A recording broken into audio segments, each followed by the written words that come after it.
Ce matin, j'aimerais véritablement qu'ensemble nous puissions recevoir ce message intitulé « Le choix de la gloire de Dieu ». Parce que c'est ce qui convient à notre âme. Bien-aimé, dans Ésaïe 60, le verset 1 nous dit « Lève-toi, sois éclairé, car ta lumière arrive, et la gloire de l'Éternel se lève sur toi. »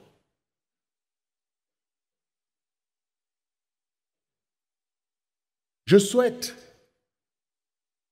à l'écoute de ce message, que ton âme devienne le siège de la gloire de Dieu. Parce que c'est la volonté de Dieu, c'est l'élan du Seigneur. Il sait qu'il t'a formé une âme. Et cette âme est importante. Cette âme est passionnante.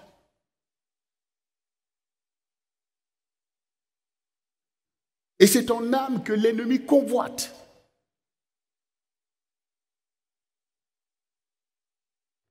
Parce que sur la terre, l'âme est le reflet de ce qui est dans le monde spirituel. C'est l'expression des royaumes sur la terre. L'âme est un miroir.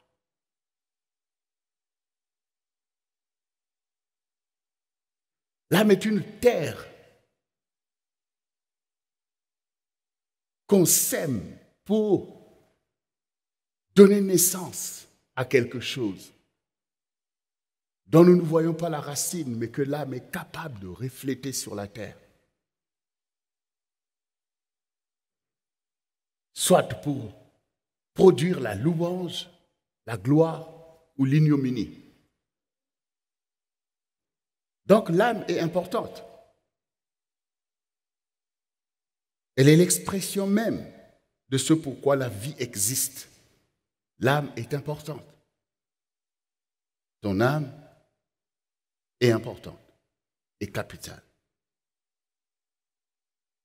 Quand Dieu a formé l'homme, il a insufflé son esprit au-dedans de lui. Alors l'homme devint une âme vivante et un esprit parlant. L'esprit parle au-dedans de l'âme, parce que l'esprit est la lampe du corps.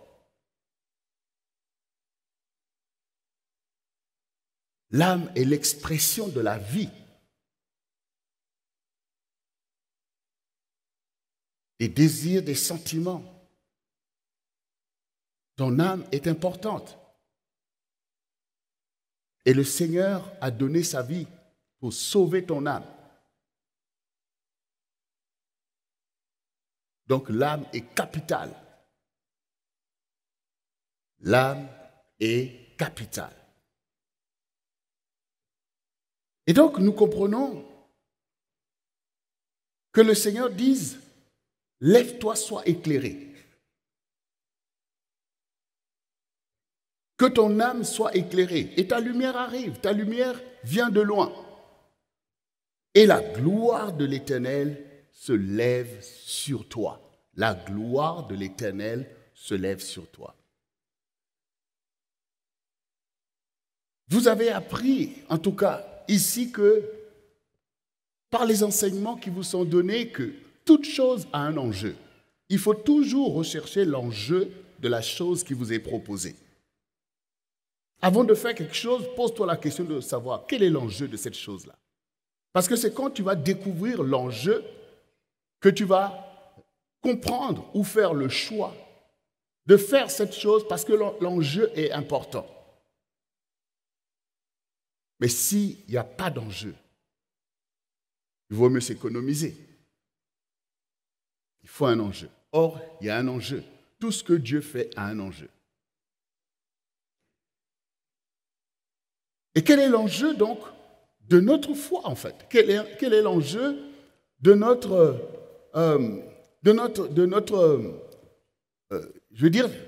notre religiosité? de notre religion? Quel est l'enjeu? Pourquoi? Quel est l'enjeu de l'Église? Qu'est-ce que Dieu cherche au travers de tout ça, des cultes, des veillées, des prières, des jeûnes et toutes ces choses en fait? Qu'est-ce que Dieu cherche au travers de tout ça? C'est ce qu'il faut comprendre en fait. Parce qu'on ne peut pas se contenter d'être religieux. On ne peut pas se contenter de la religiosité, puisque dans le monde, il y a des religions, et pourtant le monde est perdu. Donc on ne peut pas se dire que bon, je vais à l'église, tout va bien. Non, je poursuis un enjeu, et Dieu poursuit un enjeu avec moi. Dieu poursuit un enjeu avec moi. Au quotidien, parfois, vous avez des relations avec des gens, on se parle, on s'appelle et tout. Quel est l'enjeu? Qu'est-ce qu'on poursuit?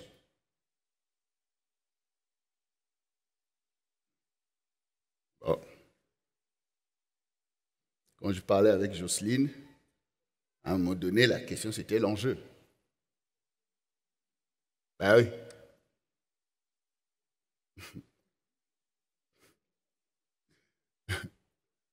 Posez-vous toujours la question de savoir de l'enjeu et vous comprendrez aussitôt la volonté de Dieu.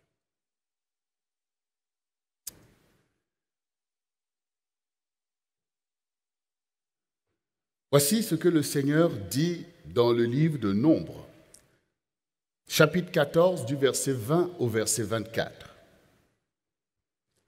Et l'Éternel dit, je pardonne comme tu l'as demandé, mais je suis vivant et la gloire de l'Éternel remplira toute la terre. Tous ceux qui ont vu ma gloire et les prodiges que j'ai faits en Égypte et dans le désert, qui m'ont tenté déjà 10 fois et qui n'ont point écouté ma voix, tous ceux-là ne verront point le pays que j'ai juré à leur père de leur donner. Tous ceux qui m'ont méprisé ne le verront point. Et parce que mon serviteur Caleb a été animé d'un autre esprit et qu'il a pleinement suivi ma voie, je le ferai entrer dans le pays où il est allé et ses descendants le posséderont.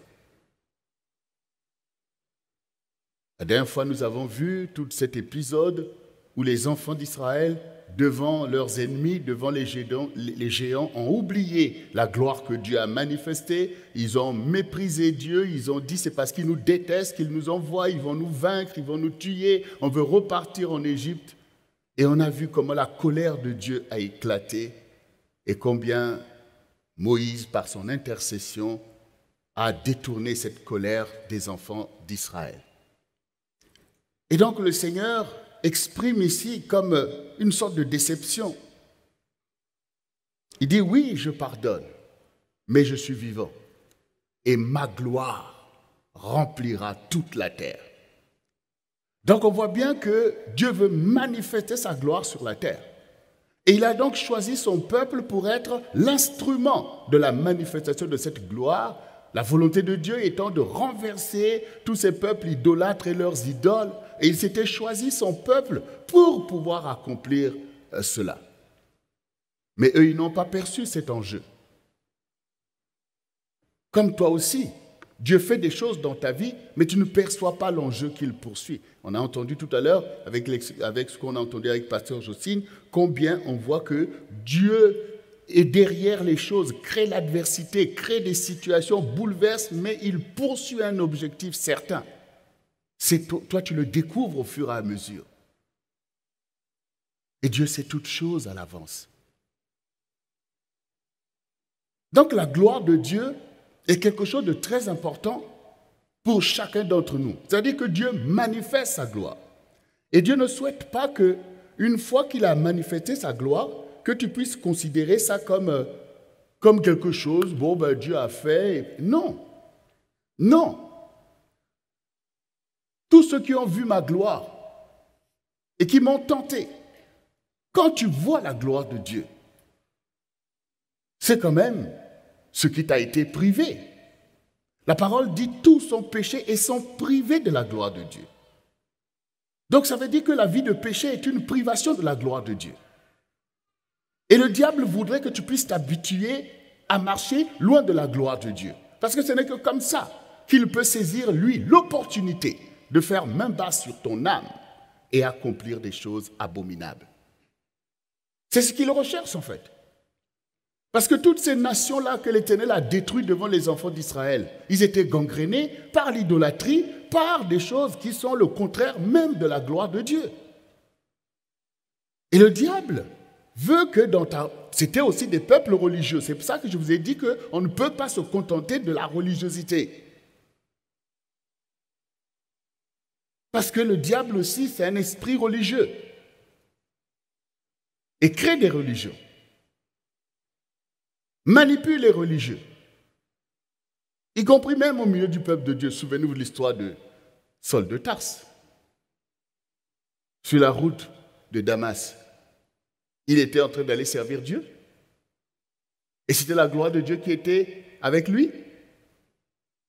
Mais il a rencontré la gloire de Dieu. Il a rencontré la gloire de Dieu. Il a vu la gloire de Dieu. Et il a su qui est Dieu. Mais retenez l'attitude de Saul de Tarse par rapport à ce que nous sommes en train de lire des enfants d'Israël qui ont vu la gloire du Seigneur en Égypte, qui ont vu Dieu à l'œuvre. Ils ont vu cette nuée, ils ont vu cette colonne de feu qui était, ils ont vu tous ces prodiges. Mais devant le danger, ils se sont détournés de cette gloire. Or, Saul de Tarse, quand il a vu la gloire de Jésus, devant la menace que représentaient ceux qu'il avait envoyés là-bas, même à Damas, il s'est attaché à la gloire du Seigneur. Il s'est attaché fermement à cette gloire. Et donc le Seigneur ne peut pas lui faire le reproche que nous venons d'entendre ici, que tous ceux qui ont vu ma gloire et qui m'ont offensé, qui m'ont méprisé, ne verront pas le pays que j'ai promis, ne verront pas l'accomplissement de mes promesses. Mais ils vont périr, ils vont tomber dans le désert. Ça veut dire, bien-aimé, que si tu ne comprends pas que ton âme est destinée à la gloire de Dieu, cette gloire qui t'a été pleinement manifestée dans la personne de Jésus-Christ. Et comme disait Pasteur Jocelyne, le Seigneur est sur le trône. Il est sur le trône pour nous.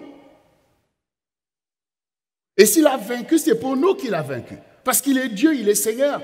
Il n'avait pas besoin de vaincre, parce qu'il a déjà vaincu en tant que créateur de toutes choses. Mais il s'est fait simple homme. C'est pour nous. Et pour remporter la victoire qui nous est destinée. La gloire que nous avions perdue par le péché d'Adam. Lui, le deuxième Adam, est venu pour restaurer la gloire de Dieu en chacun de nous. Et c'est dans l'âme que la gloire s'établit. C'est dans ton âme que la gloire s'établit. Tous son péché sont privés de la gloire de Dieu.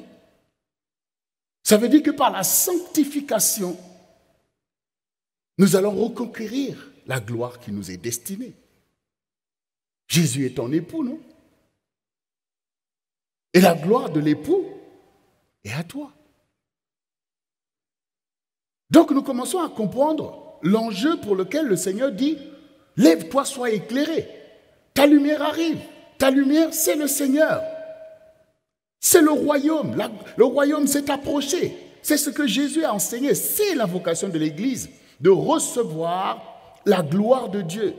Parce que les nations avaient été colonisées par le diable, par l'idolâtrie, par toutes sortes de choses.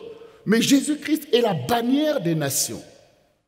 C'est pour ça qu'il a dit, allez et faites de toutes les nations des disciples. Oui. Parce que Jésus est venu pour vaincre Satan sur la terre. Vaincre ses œuvres. Et ça se passe dans l'âme de l'homme qui s'est tourné vers Satan au temps du péché d'Adam et d'Ève. C'est ce que nous voyons dans Genèse 3, verset 1, verset 6. Le serpent était le plus rusé de tous les animaux des champs que l'Éternel Dieu avait fait. Il dit à la femme, Dieu a-t-il réellement dit, vous ne mangerez pas de tous les arbres du jardin? La femme répondit au serpent, nous mangeons du fruit des arbres du jardin, mais quant au fruit de l'arbre qui est au milieu du jardin, Dieu a dit, vous n'en mangerez point et vous n'y toucherez point de peur que vous ne mouriez. Alors le serpent dit à la femme, vous ne mourrez point, mais Dieu sait que le jour où vous en mangerez, vos yeux s'ouvriront et que vous serez comme des dieux, connaissant le bien et le mal. La femme vit que l'arbre était bon à manger et agréable à la vue, et qu'il était précieux pour ouvrir l'intelligence. Elle prit de son fruit et en mangea. Elle en donna aussi à son mari qui était avec elle, et il en mangea. Là, nous voyons le tournant de l'histoire. Puisque jusqu'ici, Adam et Ève étaient parfaitement dans la volonté de leur Dieu. C'étaient des âmes à la gloire de Dieu.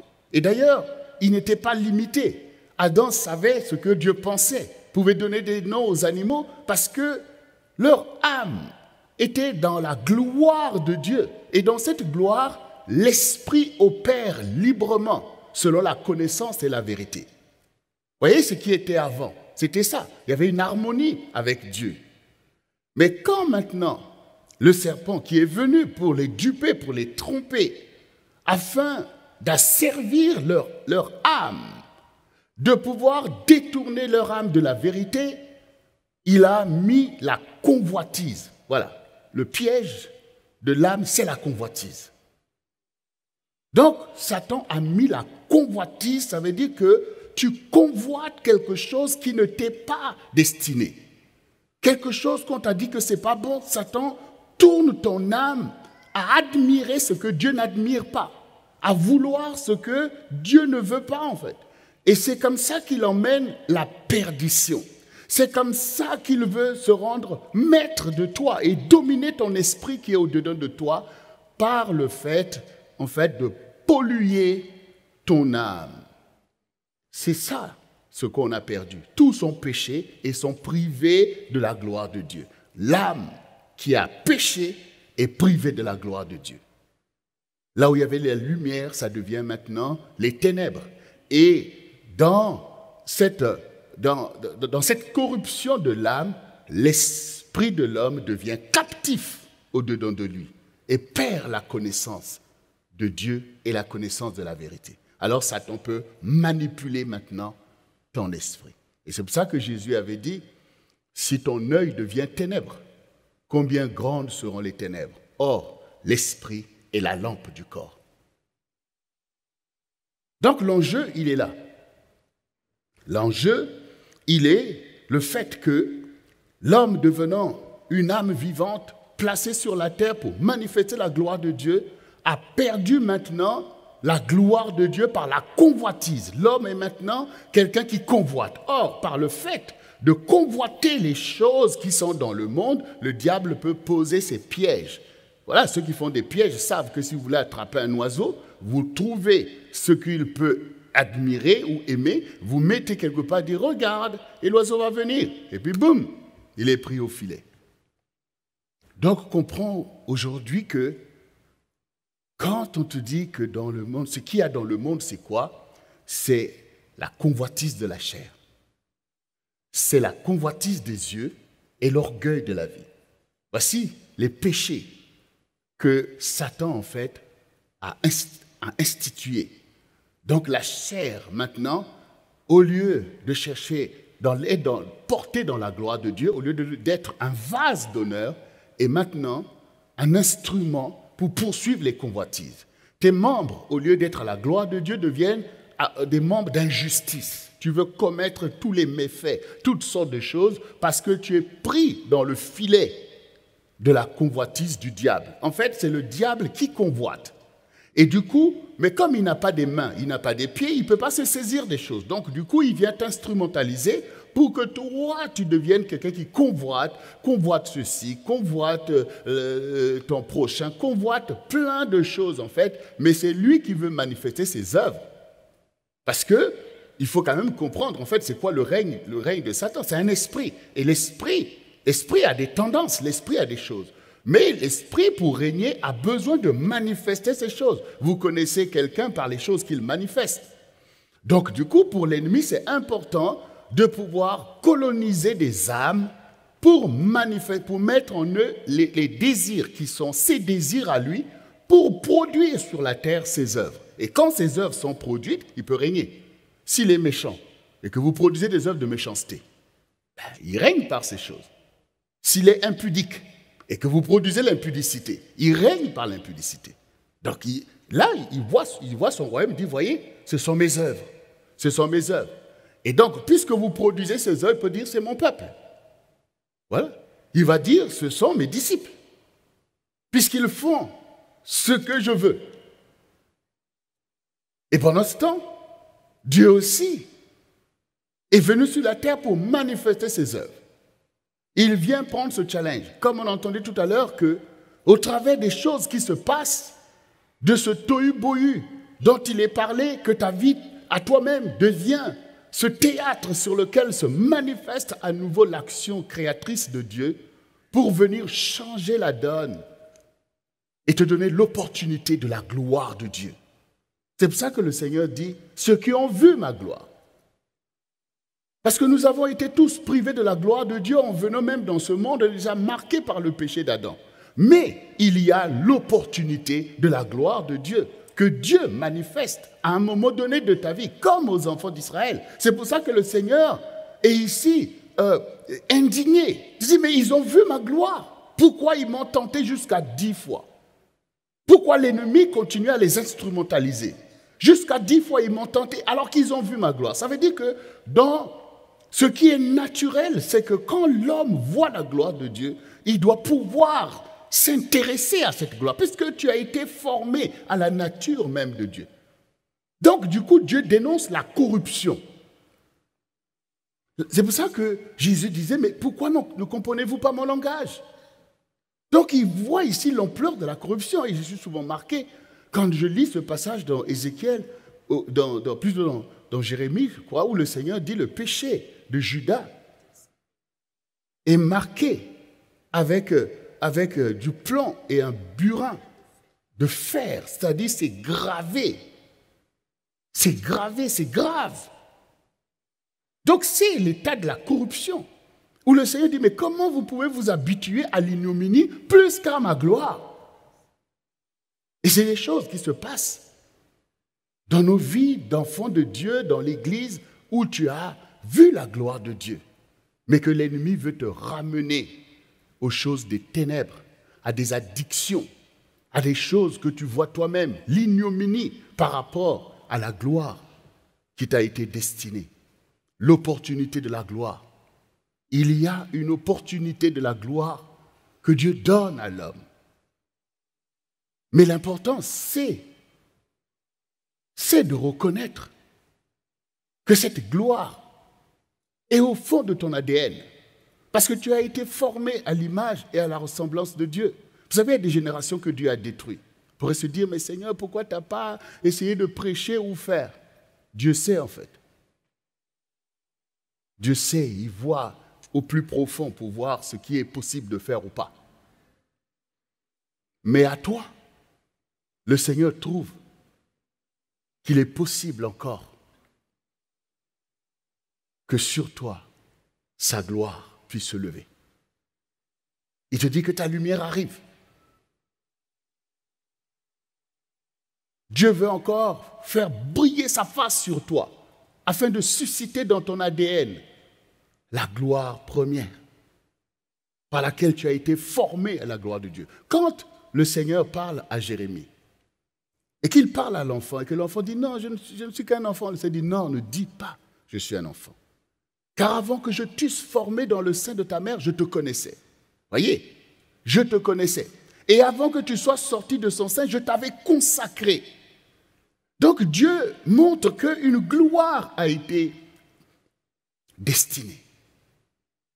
Et nous voyons l'empressement de Dieu dans la vie de cet enfant, c'est que l'enfant doit révéler la gloire de Dieu dans sa génération. Toi aussi, Dieu te sollicite. Sur toi, l'Éternel se lève. Sur toi, sa gloire apparaît. Et parfois, tu sens que cette gloire de Dieu qui se lève sur toi, qui est cette présence de Dieu, cette volonté de Dieu de faire alliance avec toi, tu te sens comme assiégé par la gloire de Dieu. Mais comme je l'ai dit au début, la volonté de Dieu, au travers de cet enseignement, c'est que ton âme devienne le siège de la gloire de Dieu. Le siège de la gloire de Dieu. Mais sache aussi que Satan aussi assiège les âmes. Il assiège les âmes. Lui aussi veut un siège dans ton âme. Il veut un siège dans ton âme. Au début de mon ministère, bien sûr, je posais au Seigneur beaucoup de questions. Je me demandais, Satan, est-ce qu'il a tout simplement le pouvoir de manipuler un homme ou d'envoyer ses démons pour oppresser et tout? Et le Seigneur m'a montré que Satan, il est lui-même capable de posséder quelqu'un, c'est-à-dire son esprit rentre dans la personne. Et d'ailleurs, vous le voyez bien en allant lire Ézéchiel 28. En vous parlant du prince de Tyr. Quand vous lisez, vous voyez qu'on parle du roi de Tyr, on parle de Satan directement.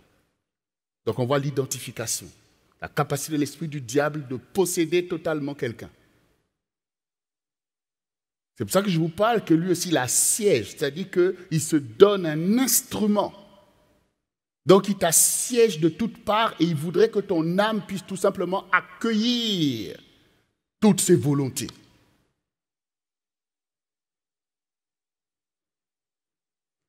Donc le choix, il est là. Est-ce que tu veux le siège de Dieu ou le siège du diable? Parce que Dieu aussi, il assiège son instrument. Voilà. Pour pouvoir faire reposer en fait sa gloire. De la même manière que le diable veut faire reposer ses abominations, son ignominie, sa méchanceté, Dieu veut mettre en toi en fait son affection.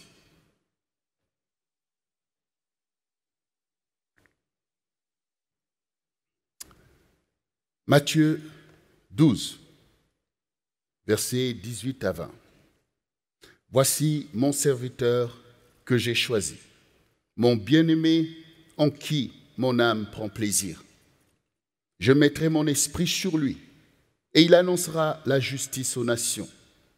Il ne contestera point, il ne criera point et personne n'entendra sa voix dans les rues.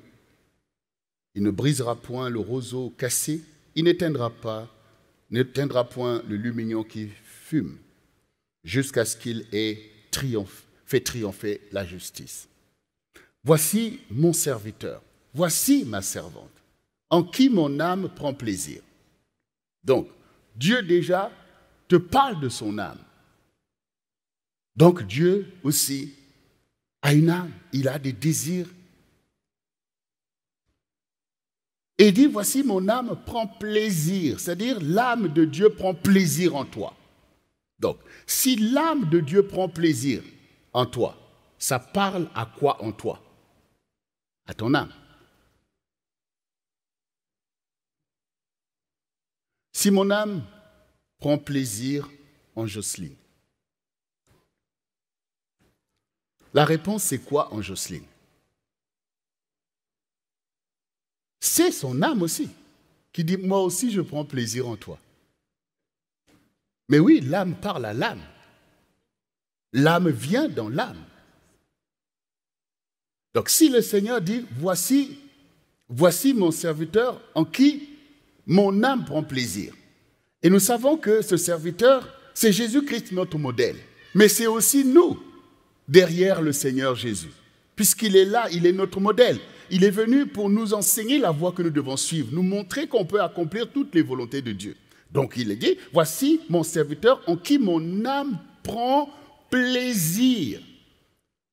Je mettrai mon esprit. Ça veut dire que quand l'âme est d'accord, Dieu veut mettre l'esprit, qui est la volonté.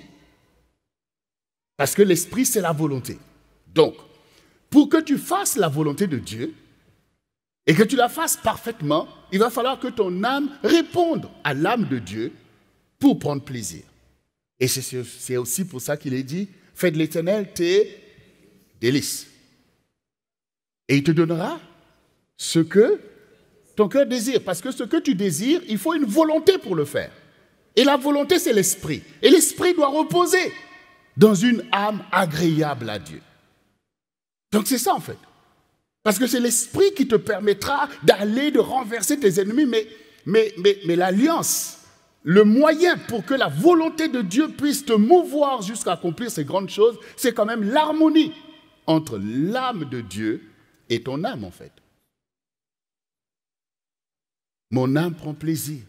Ça veut dire, toi aussi, que ton âme prenne plaisir en l'Éternel. D'ailleurs, c'était même la première loi, c'était ça en fait. La loi, c'est que tu aimeras l'Éternel, ton Dieu, de toute ton âme, de tout ton cœur, de toute ta pensée, de toute ta force. Tout commence par là en fait. Puisque la terre a été donnée à l'homme. Si l'homme ne veut pas de Dieu, Dieu ne va pas forcer en fait. C'est pour ça que nous avons vu en première année de l'IFM, Dieu est un Dieu d'alliance en fait. Il est obligé de te parler. Il te déclare, Dieu te déclare sa flamme. Il te déclare, il dit, je t'aime, je suis. C'est à ton âme qu'il parle en fait. Il veut sauver ton âme. Il veut sauver ton âme de quoi? De la séduction du diable. Il veut sauver ton âme de la perdition, de la convoitise des choses qui sont dans le monde. D'après quoi vous pensez, les gens qui résistent à Dieu, vous croyez que c'est pourquoi? Ce n'est pas convoitise des choses du monde. C'est tout simplement ça. Enfin, regarde ton propre parcours. Quand tu as redouté de te donner à Dieu, c'était pourquoi? C'était avec les choses auxquelles tu étais attaché, qui étaient la convoitise en fait. C'était ça la réalité. Le fils prodigue, il s'est éloigné de son père, pourquoi? Par convoitise, des choses du monde en fait. Parce que la loi de son Dieu, bon, tout ça c'est bien, mais voilà, la chair veut se passionner dans les choses. Donc on s'éloigne de Dieu. Donc on résiste de Dieu. Quand on commence à enseigner même les choses, on dit, oh non, non, non, on ne veut pas de l'ordre moral, on ne veut pas ceci. Donc c'est pas la convoitise des choses que le diable te dit, regarde, tu ne mourras pas, tu auras ça, tu auras ça. Ou le diable dit, oui, tu peux aller à l'église, mais tu peux aussi faire des choses, tout ça, le mensonge dont on a parlé tout à l'heure. C'est la convoitise des choses qui sont dans le monde. Et à cause de cette convoitise, il y a besoin d'être plutôt dans l'ombre que dans la lumière. Plutôt dans le mensonge que dans la vérité. Mais le Seigneur dit, voici mon serviteur que j'ai choisi, mon bien-aimé, en qui mon âme prend plaisir. Donc Dieu t'appelle mon bien-aimé. Dieu t'appelle mon bien-aimé. Alors, imagine que maintenant, tu rencontres quelqu'un, bon voilà, c'est ta femme, c'est ton mari, et t'appelle mon bien-aimé.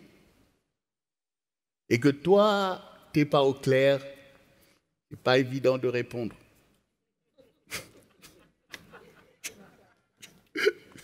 Tu te sens toi-même bizarre. Tu essaies de dire, mon bien-aimé aussi, mais tu vois que ça... Non.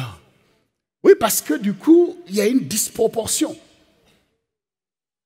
Ben oui, parce que tu vois toi-même, parce qu'il y a quelque chose en toi qui dit, il y a une indignité quelque part. Le grand Dieu, le Tout-Puissant, qui sait toutes choses, qui a vu même ce que tu as fait et qui voit même les choses qui sont en toi. Il dit, tu es mon bien-aimé. Tu es en difficulté. Mais même si tu es en difficulté, mais ce qui importe, c'est la réponse que tu vas donner. Ce qui importe, c'est l'engagement que tu vas prendre. Mais ce qui est grave, c'est de se détourner de la gloire de Dieu. Ce qui est grave, c'est de se détourner. C'est de dire, oh non, non, non, je ne veux pas poursuivre cette voie, non, je ne veux pas répondre à Dieu, non, je ne veux pas rentrer dans une telle relation, non, je ne veux pas. Et puis, c'est exactement ce qui s'est passé avec Jésus, avec ses premiers disciples. Ils ont vu sa gloire, ils ont vu la multiplication des pains, ils ont vu toutes ces choses. Maintenant, quand le Seigneur a cherché cette alliance, cet engagement total, en disant que celui qui veut me suivre, qu'il renonce à lui-même, c'est-à-dire renonce, que ton âme renonce à cette convoitise, à toutes ces choses que le diable est venu mettre, l'esprit du monde. Renonce à tout ça, renonce à toutes ces choses auxquelles tu te confies, pour te confier en moi. Parce que je suis un époux fidèle, qui n'accepte pas la duplicité, qui n'accepte pas de partage. Je suis un Dieu jaloux. Si tu veux être mon disciple, alors tu vas t'abandonner à moi, tu me sois totalement soumis et fidèle, parce que le Seigneur est venu pour cet amour vrai, pour cette relation profonde. Beaucoup de disciples ont reculé. Beaucoup ont dit non, ce sont des paroles compliquées. Comment peut-il nous dire de manger sa chair ? Comment peut-il nous dire de boire son sang? Il veut nous posséder, il veut nous prendre tout. Non, non, on veut faire des religieux comme avant, on veut un peu de la synagogue, on fait des choses, mais lui, il veut dominer sur nous. Il veut, non, non, non, non, non, nous, on a des choses à garder, on a ceci, on a... Et ils ont reculé. Mais et le Seigneur dit, et vous, pourquoi vous ne partez pas? La parole dit, non, non, toi, tu as les paroles de la vie éternelle. Parce que ça, c'est la vie éternelle.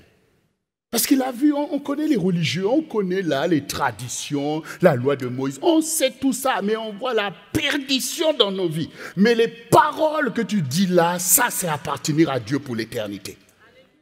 Donc ils ont dit non, on ne sait pas comment ça va se passer, mais on ne se détourne pas de cette gloire.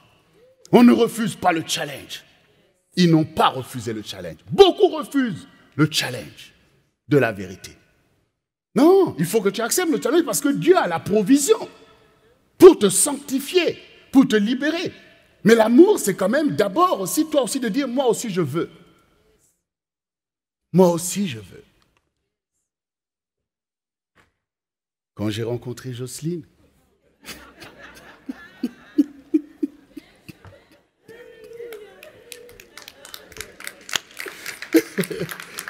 je suis désolé, mais c'était deux mondes. C'était deux mondes. Et puis elle me disait, si le Seigneur me dit que tu es l'homme de ma vie, je m'engagerai. Je dis, mais pourquoi elle dit ça tout le temps? Mais, oui, mais parce qu'on lui avait fait savoir, surtout pas un Africain.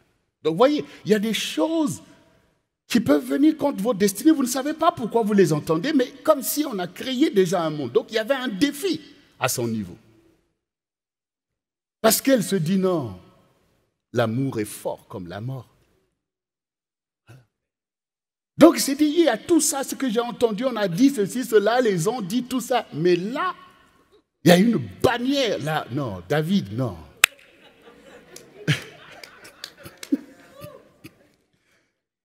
C'est ce que Pierre a ressenti quand il a vu Jésus. Il dit non, il dit non. Vous voyez, Pierre avait abandonné son filet de pêche avec la pêche miraculeuse. Il dit non, non, non, non, non, non, non. Toi, tu es quelqu'un. Toi, tu es quelqu'un. Toi, il faut que, c'est pas que je prends mes poissons, je vais aller manger et puis dormir le ventre en l'air avec tout ça. Je veux connaître le secret, le mystère. Je veux connaître plus. Je veux connaître plus. Pierre a tout abandonné. Vous voyez, c'est comme ça qu'on est délivré de la convoitise. Dieu doit d'abord te délivrer de la convoitise du diable qu'il est venu mettre dans ton âme pour purifier ton âme afin que tu deviennes le siège de la gloire de Dieu. Et que tu connaisses que tout ce que Dieu a fait sur la terre t'appartient, mais ça ne sera pas par la convoitise. Vous savez pourquoi beaucoup de mariages, même au milieu des enfants de Dieu, ont du mal à s'affermir et se cassent la figure? C'est que beaucoup d'hommes pensent que la femme est une convoitise. La femme n'est pas une convoitise, c'est un être à aimer, qui est comme toi en fait. Ce n'est pas une histoire de la chair, ce n'est pas une histoire de convoitise, ce n'est pas une histoire des désirs, de ceci. Non, c'est une histoire d'aimer. Voilà. Dieu n'a pas créé une femme pour qu'elle soit une convoitise. Et c'est pas... Adam a dit, elle est C'est ça en fait. La femme est os de tes os, chair de ta chair. C'est comme ça qu'il faut revenir à la vérité de Dieu. Parce que toutes ces convoitises, c'est le diable qui les a emmenées. Voilà. Faire de la femme un objet de séduction, de convoitise, pour après mieux la mépriser, la rejeter, la vomir quand on a tout fait. Ça, c'est le plan du diable, en fait. Mais Dieu y ramène dans le cœur de ses enfants l'amour, le don de soi. C'est ce qui est l'Église. Jésus a donné sa vie pour nous. Et du coup, il nous sanctifie. C'est ce que le mariage, l'amour a besoin. C'est le don de chacun. Donc, on n'est pas là pour profiter de l'autre. On est là pour vivre. On est là pour se donner. On est là pour pratiquer la justice. On est là pour faire ces choses. Donc, on n'est pas dans les convoitises. Parce que la convoitise, vous voyez, ce que ça produit, en fait. Ça produit, c'est impur. C'est impur, alors que l'amour est pur. Ah, Dieu doit délivrer ton âme de la séduction du diable pour que tu ne puisses plus voir les choses dans le prisme de la convoitise, mais par les yeux de la vérité. Celle-ci est la femme de ma vie. Donc, quand Jocelyne était là, elle voulait bien voir si je réalise qu'elle est là, que je réalise qu'elle est la femme de ma vie. Hello, chérie.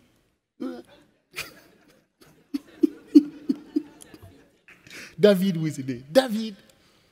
Parce qu'elle voulait être sûre que je la vois comme cela. C'est ce que Dieu fait. Et je peux vous dire que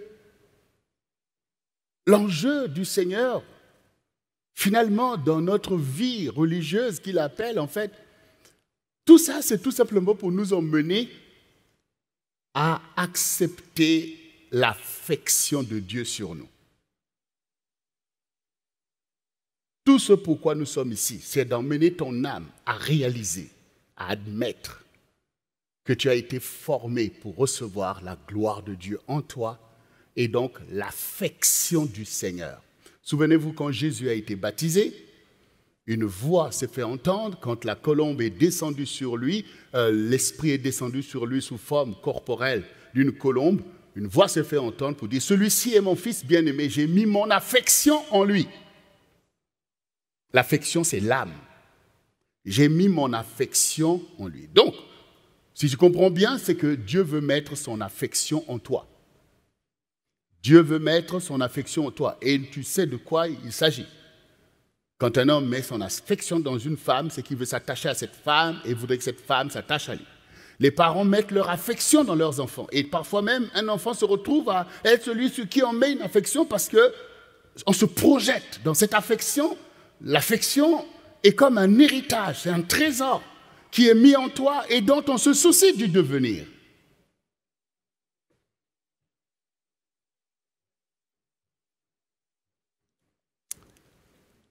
Seigneur, aide-nous.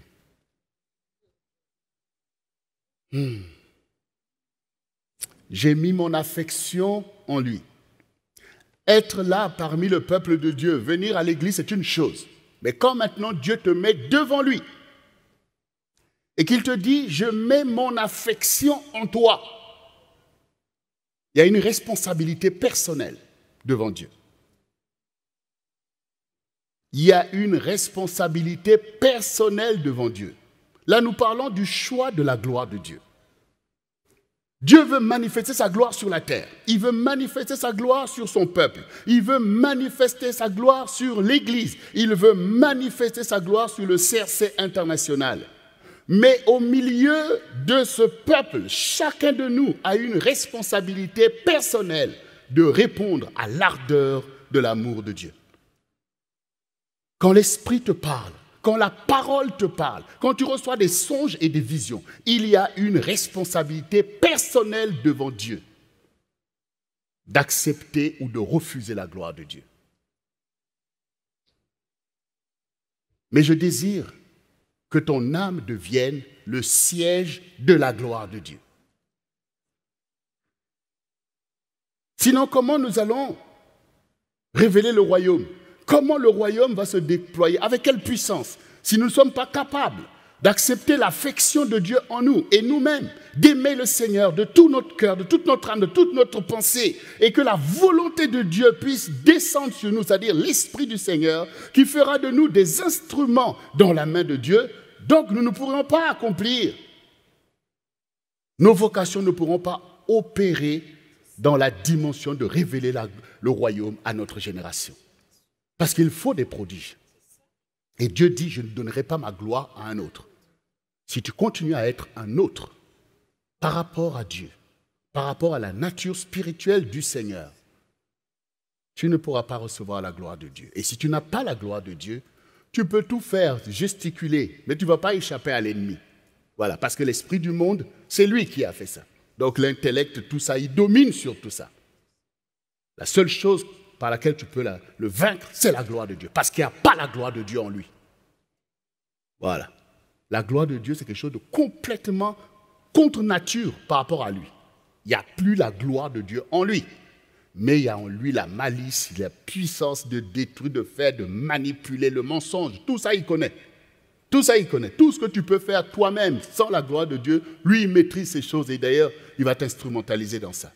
Mais si tu reçois la gloire de Dieu, si ta lumière arrive, si sur toi l'Éternel se lève, là, pour lui, toi, tu deviens un danger permanent. Un danger permanent. C'est pour ça que je dis que je prie, et c'est notre objectif, que tu deviennes le siège de la gloire de Dieu. Ton âme, en fait. Là, nous parlons de ton âme. Ton âme devienne le siège de la gloire de Dieu. C'est pour ça que dans le psaume 37, versets 1 et 6, nous dit « Confie-toi en l'Éternel et pratique le bien, et le pays pour demeure et la fidélité pour pâture. Fais de l'Éternel tes délices, et il te donnera ce que ton cœur désire. Recommande ton sort à l'Éternel, mets en lui ta confiance, et il agira. Il fera paraître ta justice comme la lumière et ton droit comme le soleil à son midi. » Voilà, nous nous débattons. Comme dit l'apôtre Jacques, vous demandez, vous ne recevez pas parce que vous convoitez, vous demandez ces choses pour satisfaire vos passions. Là, nous voyons en fait. Il faut accepter l'amour de Dieu en toi. Il faut accepter l'amour de Dieu en toi et Dieu te donnera ce que ton cœur demande en fait. Dieu va te le donner parce que tu deviens, on l'a vu ici dans un des enseignements, tu deviens le Yeshurum de l'Éternel. Je ne sais pas si j'ai bien prononcé, chérie, en hébreu. Yeshurun. Voilà, le bien-aimé de Dieu. Est-ce que tu veux être le bien-aimé de Dieu? Ça change ta vie, hein? C'est obligé de te transformer. Ceux qui connaissaient Jocelyne ne la reconnaissent plus. Depuis qu'elle est madame... Comment toi, tu vas être un petit Christ et puis rester toi-même? Non. Non, je ne vis plus pour moi-même, mais pour mon Sauveur. Mais ça, il faut l'accepter en fait. C'est un choix de vie en fait. Il faut changer. Il faut abandonner les convoitises du diable, abandonner ces choses, ces plaisirs, toutes ces choses, pour être disponible pour ton bien-aimé en fait. Quand j'ai rencontré Jocelyne,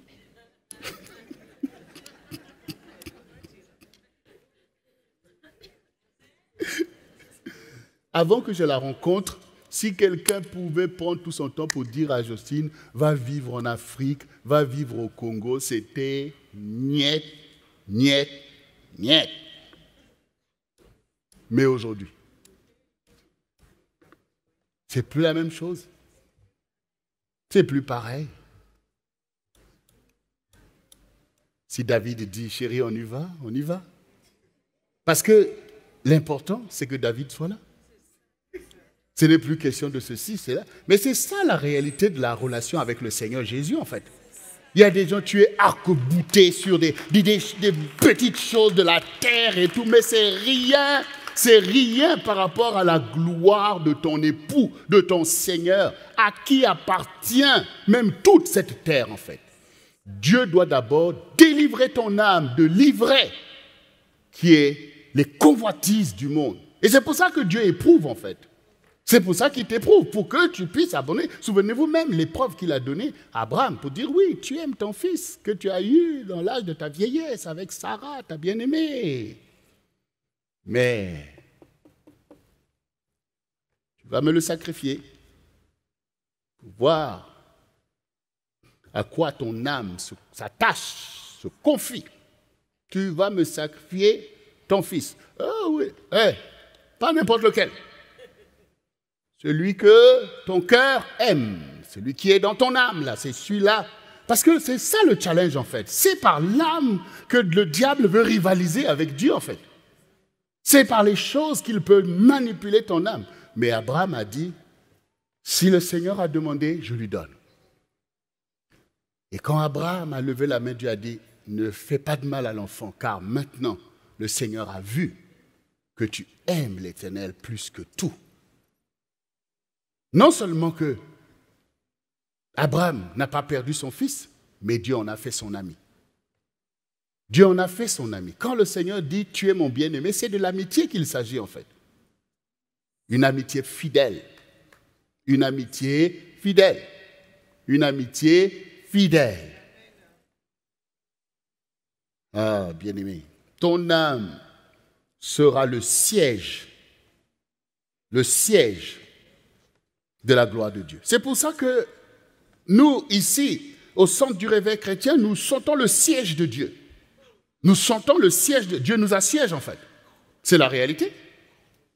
Qui de vous, si vous ne sentez pas le siège de Dieu, qui de vous pourrait venir ici un vendredi soir à 19h30 et partir d'ici à, je ne sais pas, 1h30, tout ça quoi? Pour les beaux yeux de Pasteur Goma? Pour les beaux yeux de Pasteur Jocelyne? Non. Si vous êtes resté là, c'est parce que vous savez vous-même que Dieu campe ici. C'est le siège de Dieu. Dieu nous assiège parce qu'il veut accomplir quelque chose. Parce qu'il veut obtenir une réponse favorable de nos âmes, soumises au Seigneur pour sa gloire. Elle se lève. Dieu se lève sur nous.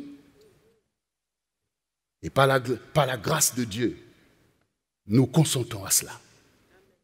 Nous voulons une telle relation avec le Seigneur. Alors, du coup, à partir de là, bien-aimés, pour que qu'on soit tous au clair avec de quoi il s'agit, que ce soit les plus anciens, ceux qui viennent d'arriver, ceux qui comprennent un peu plus ou moins, les choses sont claires. En allant dans Galates 5, du verset 16 au verset 22, voici ce qui nous est écrit. Je le dis donc, marchons selon l'esprit, marchez selon l'esprit et vous n'accomplirez pas les désirs de la chair. Car la chair a des désirs contraires à ceux de l'esprit. Et l'esprit en a des contraires à ceux de la chair. Ils sont opposés entre eux. Afin que vous ne fassiez point ce que vous voudriez. Si vous êtes conduit par l'esprit, vous n'accomplirez. Si vous êtes conduit par l'esprit, vous n'êtes pas sous la loi. Or, les œuvres de la chair sont manifestes. Ce sont l'impudicité, l'impureté, la dissolution, l'idolâtrie, la magie, les inimitiés, les querelles, les jalousies, les animosités, les disputes, les divisions, les sectes, l'envie, l'ivrognerie, les excès de table et les choses semblables. Je vous le dis d'avance, comme je l'ai déjà dit, ceux qui commettent de telles choses n'hériteront point le royaume de Dieu. Mais le fruit de l'esprit, c'est l'amour, la joie, la paix, la patience, la bonté, la bénignité, la fidélité, la douceur, la tempérance. La loi n'est pas contre ces choses, mais ceux qui sont à Jésus-Christ ont crucifié la chair avec ses passions et ses désirs. Si nous vivons par l'esprit, marchons aussi selon l'esprit.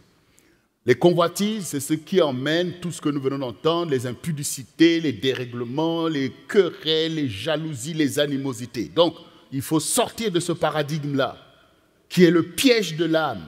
Il faut sortir de tout ça pour rentrer dans le paradigme de l'esprit, où nous répondons en fait à l'amour de Dieu qui vient en nous pour produire ce que nous venons d'entendre qu'on appelle le fruit de l'esprit, c'est-à-dire c'est de laisser l'esprit de Dieu produire en nous la nature de Dieu.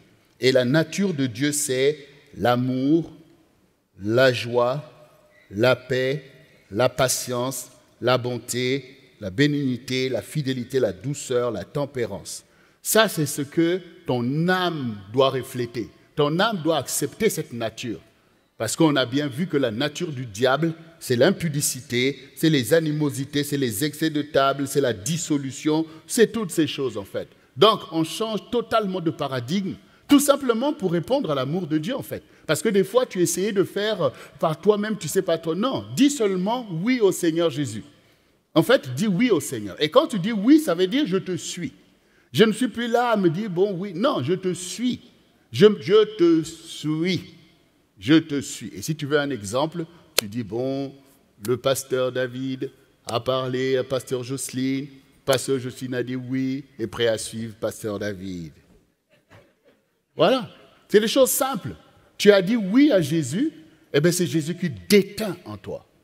Il fait de toi son bien-aimé et tu fais de lui ton bien-aimé. Tu fais de lui ton bien-aimé.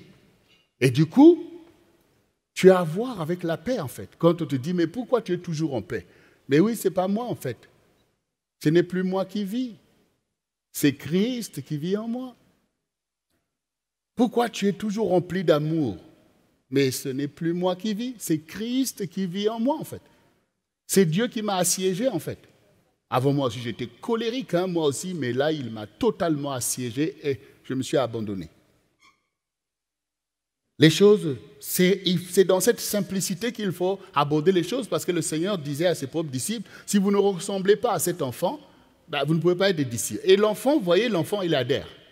Prends pas la tête, L'enfant, tu lui montres que c'est bien. Il dit, ah, c'est bien. Voilà, l'enfant, il adhère. Il faut qu'on soit comme des enfants pour que nous puissions avancer. Alors, bien-aimé, dans Ésaïe 11, il est dit, le verset 2 et 3 dit, « L'Esprit de l'Éternel reposera sur lui, esprit de sagesse et d'intelligence, esprit de conseil et de force, esprit de connaissance et de crainte de l'Éternel. Il respirera la crainte de l'Éternel et il ne jugera point sur l'apparence, il ne se prononcera pas sur le oui-dire. » L'Esprit de Dieu qui vient sur nous, en fait, doit reposer sur nous. Il y a beaucoup de choses qui se passent quand nous prions, quand nous faisons des délivrances. Beaucoup ne comprennent pas qu'est-ce qui se passe, en fait, qu'est-ce qui se passe, pourquoi les gens s'agitent, pourquoi il y en a qui crient, pourquoi il y en a qui tombent, pour rien n'est fait. En fait, il se passe beaucoup de choses, mais en fait, des choses simples. D'abord, l'Esprit de Dieu est là pour nous délivrer des oppressions démoniaques. Ne pensez pas que les convoitises qui sont venues, les œuvres mortes qui sont produites, les démons s'attachent à ça en fait. Satan est tout à fait capable d'investir une âme par plein d'esprits. Souvenez-vous le démoniaque de Gadara. Quand Jésus s'est présenté devant lui, ce gars qui dormait carrément dans les sépulcres, et le démon a dit que je m'appelle Légion, parce que nous sommes nombreux. Donc le Seigneur doit d'abord délivrer ses brebis des oppressions démoniaques de toutes sortes. Des choses que tu vois toi-même, l'impact dans ta vie qui te tiennent et tout. Donc, l'Esprit, quand il arrive, il y a un travail qui se fait à ce niveau-là. Et ce travail doit être fait. Parce que le Seigneur dit chasser les démons. C'est eux qui créent la promiscuité, créent des choses bizarres, des échecs, des maladies bizarres, la colère, toutes ces choses qui peuvent gangréner le peuple de Dieu. Donc, du coup, quand toi, tu es là devant le Seigneur, laisse le Seigneur faire ce travail de délivrance pour libérer ton âme, pour chasser les squatteurs qui sont venus dans ta maison. Et donc, du coup, oui, il y a un tumulte, mais c'est maîtrisé, il n'y a aucun problème. Ensuite, quand l'Esprit de Dieu t'assiège aussi, c'est la gloire de Dieu qu'il veut mettre en toi, en fait. Il y en a beaucoup qui sont sous l'onction et que c'est tout simplement le fait d'accepter que cette gloire descende en toi et que tu portes cette gloire. Et ça peut être là aussi compliqué. Si ton âme n'est pas encore rentrée dans cette dimension, dans cette acceptation, s'il y a encore beaucoup de choses en toi qui sont des réticences, donc il y a un combat en fait. Il y a un combat. Dieu veut dominer sur toi, mais il y a encore des choses et tu as du mal. Tu n'es pas habitué. Tu n'es pas... Donc du coup, il y a beaucoup de choses. Ton âme peut être encore en agitation. Mais l'Esprit veut continuer son œuvre jusqu'à ce que, comme on a entendu, parce que quand l'Esprit vient sur le Seigneur, il n'y a aucun tumulte, tout simplement parce que nous venons de lire, en fait. L'Esprit de l'Éternel reposera sur lui. Donc, à un moment donné, il faut que l'Esprit repose sur toi. Parce que tu as fait le travail. Parce que tu acceptes. Et que l'Esprit repose. Et donc, ce travail, il se fait en fait. Il se fait au fur et à mesure que tu comprends la parole, que tu te positionnes, que tu commences à prier, jeûner. Donc, le vase est de plus en plus prêt. Et comme on disait hier, arrange-toi. Et par les enseignements, par la prière, par le fait de réaliser la crainte de Dieu, toutes ces choses vont permettre qu'à un moment donné, ça prend. Ça prend. Comme quand un homme parle à une femme au début, oui, d'accord, mais bon, écoutez. Et puis après, peut-être, oui, chérie, oui, chérie, oui, chérie, oui, chérie. Alliance. Mariage. Comme quand nous sommes mariés avec Jocelyne. Donc, le Seigneur aussi veut ce mariage-là. Il le veut. Ézéchiel 16. Le temps des amours. J'ai tendu sur toi les pans de ma robe. Je fis alliance avec toi et je te jurai fidélité. Et je lavai le sang qui était sur toi. Je t'oignai avec de l'huile. Dieu fait son travail au milieu de nous. Et nous bénissons le Seigneur de ce qu'il en est ainsi. Parce que vous savez, des fois, vous pouvez être là, parfois dans une assemblée ou dans quelque chose, rien ne bouge. Rien ne bouge, vous dites, ah, c'est bien. C'est pas bien, en fait. Parce qu'en réalité, c'est chez les morts que ça ne bouge pas. C'est pas bien, je vous dis. Hein. Comment les gens peuvent rester là avec tous leurs péchés, jour après jour, et tout va bien pour Dieu? Non, il faut quand même réaliser ce qui se passe dans l'âme. Il faut que ça bouge.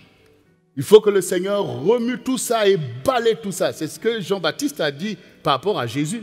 Il a dit, moi je vous baptise d'eau, mais celui qui vient après moi, il est plus puissant que moi. Il a son vent à la main, il nettoiera son air. Et il brûlera la paille dans un feu qui ne finit pas. Lui, il vous baptisera du Saint-Esprit et de feu. C'est de ça qu'il s'agit. En fait, c'est l'âme qu'il faut curer, qu'il faut purifier. Il y a beaucoup de théories un peu... je ne sais pas comment on peut appeler ça, psychologique au milieu des enfants. De oh, bon, la cure d'âme, l'aide d'âme. Non, il faut remuer tout ça. Il faut remuer tout ça. Il faut nettoyer l'ivraie. Il faut nettoyer la paille. Il faut brûler tout ça dans la crainte de Dieu pour accéder à une vraie sanctification, où tu sais que ton Dieu est là, qu'il te parle, que ce ne sont pas des traditions. Ce qui peut piéger, c'est de croire que la parole de Dieu, c'est des traditions. On reprend les traditions. Non, c'est la relation avec Dieu. C'est la visitation du Seigneur. C'est le fait que personnellement, tu es engagé devant Dieu à répondre ou à refuser sa gloire. C'est ça que Jésus est venu établir. Et son ministère est toujours marqué par l'impact, le mouvement, la transformation. Jésus n'est pas dans les traditions religieuses, en fait. Ne vous laissez pas piéger, en fait. Ne vous laissez pas piéger. Tu penses que... Tu vois toi-même ta vie. Tu vois que ce n'est pas la gloire de Dieu, et puis Dieu, bon, d'accord, tout va bien. Non, non, non, non. Dieu n'accepte pas le péché. Il va secouer. Mais il travaille avec toi pour que toi-même, tu puisses renoncer, mettre ça pour que Dieu puisse brûler. Mais Dieu a des choses à mettre en toi. Alors, bien-aimés, comme je l'ai déjà dit, nous aussi, on va dire, comme Paul, Galates 2, verset 20, « J'ai été crucifié avec Jésus. » Et crucifié ici, c'est la soumission à Dieu, c'est l'obéissance à la volonté de Dieu. Quand le Seigneur dit, « Tu es mon bien-aimé, oui Seigneur, je me soumets. » Alors Paul dit, « J'ai été crucifié avec Christ. Et si je vis, ce n'est plus moi qui vis, c'est Christ qui vit en moi. Si je vis maintenant dans la chair, je vis dans la foi au Fils de Dieu qui m'a aimé et s'est livré lui-même pour moi. » C'est la foi qui règne. Et la foi ici est le véhicule de l'affection de Dieu pour nous, qui nous transforme. Nous ne nous attachons pas au monde, mais nous nous attachons au Seigneur qui règne sur le monde et qui accomplira toutes ses volontés envers nous, en fait. Il nous donnera ce qui convient à notre bonheur. Parce que la Bible dit que le Seigneur est celui à qui appartient la terre et toutes ses productions. Alors, bien-aimés, pour pouvoir maintenant conclure, pour ce choix de la gloire de Dieu, il y a des gens qui, avant nous, ont reçu le siège de Dieu et qui ont répondu favorablement. Regardez les dernières paroles de David à la fin de sa vie. David, l'homme selon le cœur de Dieu, dans 2 Samuel 23, à partir du verset 1, il dit « Voici les dernières paroles de David, paroles de David, fils d'Isaïe, paroles de l'homme haut placé, du loin, du Dieu de Jacob, du chantre agréable d'Israël. L'Esprit de l'Éternel parle par moi, et sa parole est sur ma langue. Le Dieu d'Israël a parlé, le rocher d'Israël m'a dit, celui qui règne parmi les hommes avec justice, celui qui règne dans la crainte de Dieu est pareil à la lumière du matin. Quand le soleil brille et que la matinée est sans nuage, ses rayons après la pluie font sortir de terre la verdure. Il n'en est-il pas ainsi de ma maison devant Dieu, puisqu'il a fait avec moi une alliance éternelle, en tout point bien réglé et offrant une pleine assurance, ne fera-t-il pas germer tout mon salut et tous mes désirs? Donc, nous voyons que David a connu le siège de l'amour de Dieu, de la volonté de Dieu, et David a répondu favorablement dès son enfance. Et Dieu a été fidèle avec lui pour toujours le ramener sur le droit chemin. Même quand il se trompait, David ne se détournait jamais de Dieu. Il acceptait même les corrections du Seigneur parce qu'il voulait rester le bien-aimé du Seigneur. Et il porte ce témoignage que toi aussi, si tu fais le choix du Seigneur, même si tu vas suivre un chemin que tu ne connais pas, que tu ne maîtrises pas, mais tu connais le Seigneur, alors c'est à lui qu'il faut s'attacher.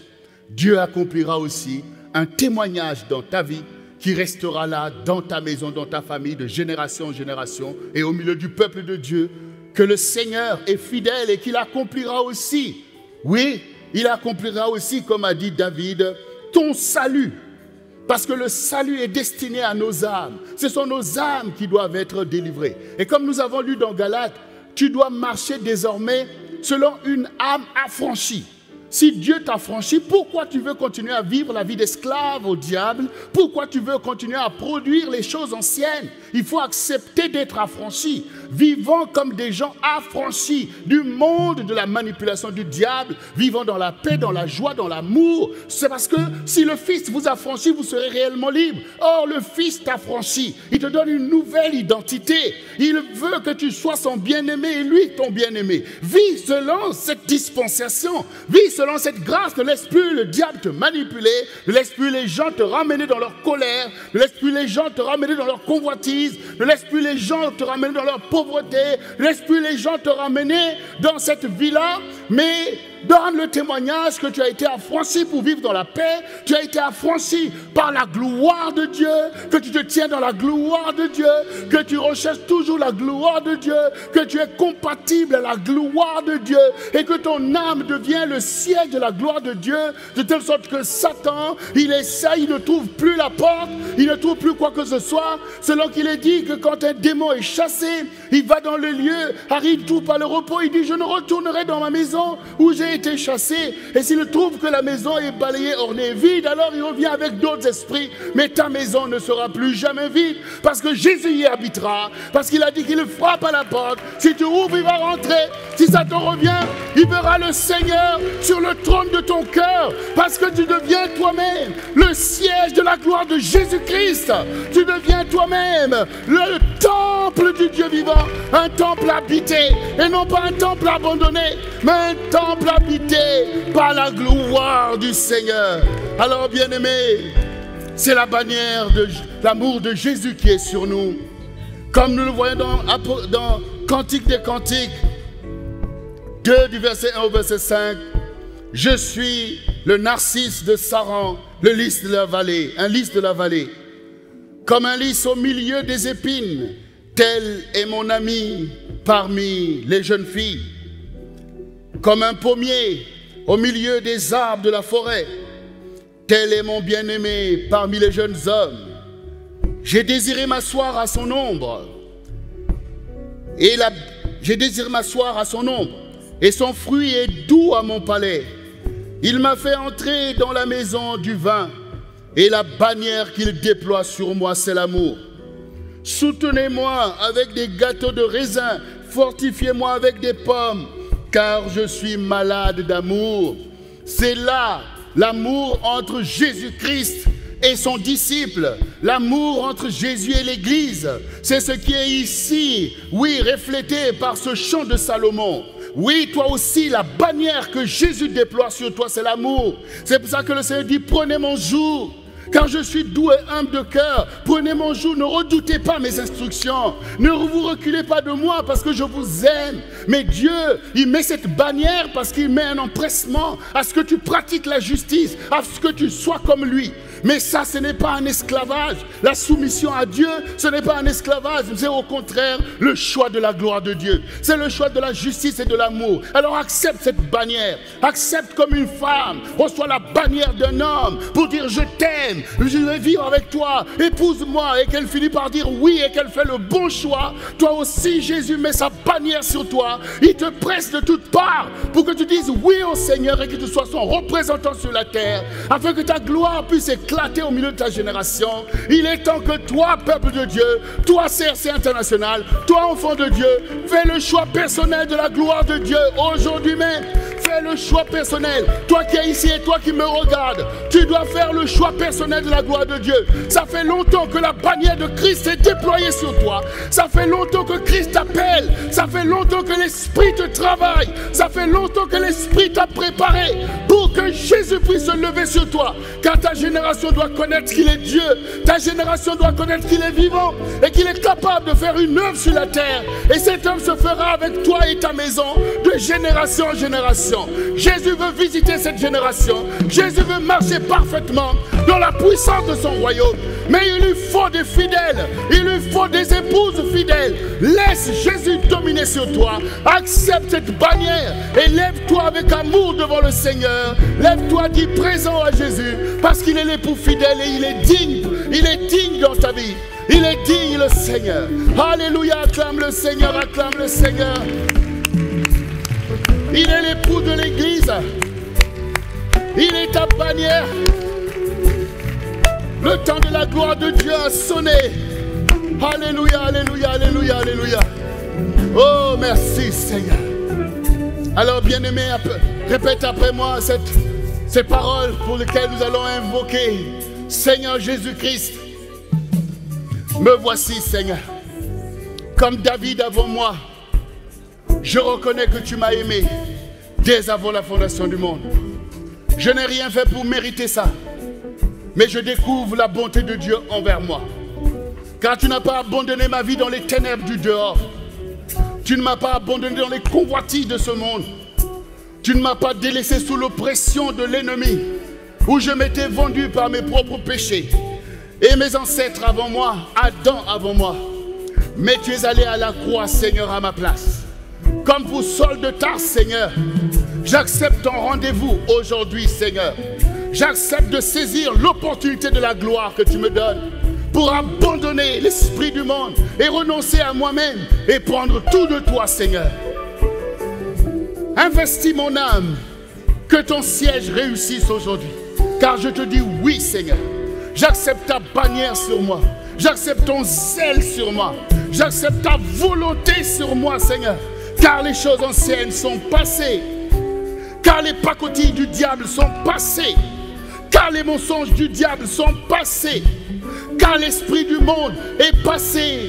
Et les paroles des hommes sont passées. J'accepte pleinement ta révélation. J'accepte pleinement ta volonté. J'accepte pleinement ma destinée qui est cachée en toi, Seigneur.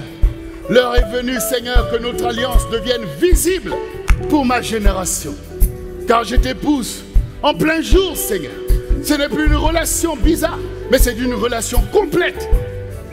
Car voici, je t'aime de tout mon cœur, de toute mon âme, de toute ma pensée et de toute ma volonté. Merci Seigneur pour le fruit de ton esprit en moi. Viens Saint-Esprit, car je suis le temple du Saint-Esprit. Et je suis une créature nouvelle. Les choses anciennes sont passées et toutes choses deviennent nouvelles. À partir d'aujourd'hui, je marche comme une âme affranchie des choses et des affres du monde. Que ta lumière se reflète en moi, Seigneur. Merci, Saint-Esprit.